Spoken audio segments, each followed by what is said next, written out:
break, Bob, I mentioned that Saxo Bank had moved to the front. Our Shack Tracker showing us Alberto Contador, and it looks as though the peloton came into one of those crosswind sections. And you can play every day. Shack Tracker showing Alberto Contador. He has had to work very hard the past mile or so just to stay in contact with the yellow jersey of Andy Schleck. Luckily, he has Alexander Vinokurov in the green jersey.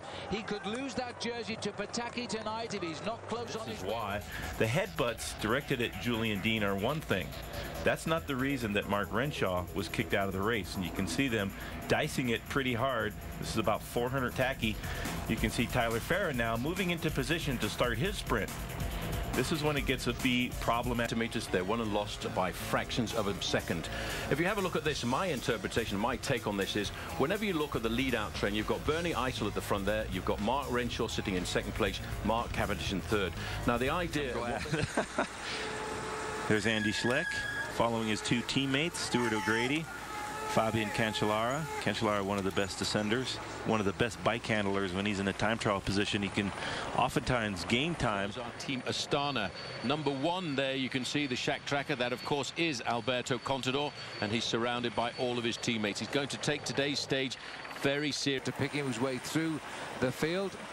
And the Shack Tracker showing Lance steadily, quickly, with urgency, getting through this peloton, scampering to the front of the race, getting back alongside Schleck, Contador, Bradley Wiggins. All the men he expects to make a move now. And it's still, remember, he's not on the climb yet, and that's the leader, but we've still got one very difficult climb to go.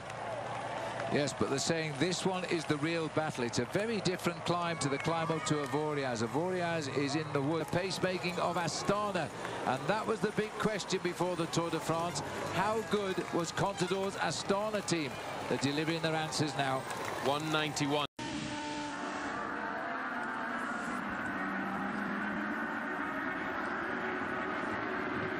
Typically, when you're letting cars come through, when you're a lapped car, you want to try to treat everyone equally. So if you let the car like Castroneves ahead fairly easily, this yellow, then they would have probably just cycled to the back anyhow. So really how they did play that out, Kyle saying, you know what, we don't have enough fuel. Kyle Moya, that is, come in now, let's get you back out. Just a quick fuel splash and go, and off you go.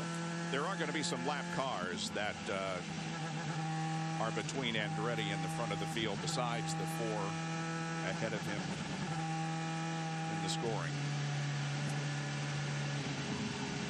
He's back on the button again. He's down to 14. Helio Castroneves sees in the rearview mirror. He hits the button again. Offense met with defense. Doesn't seem to have anything for Helio, though.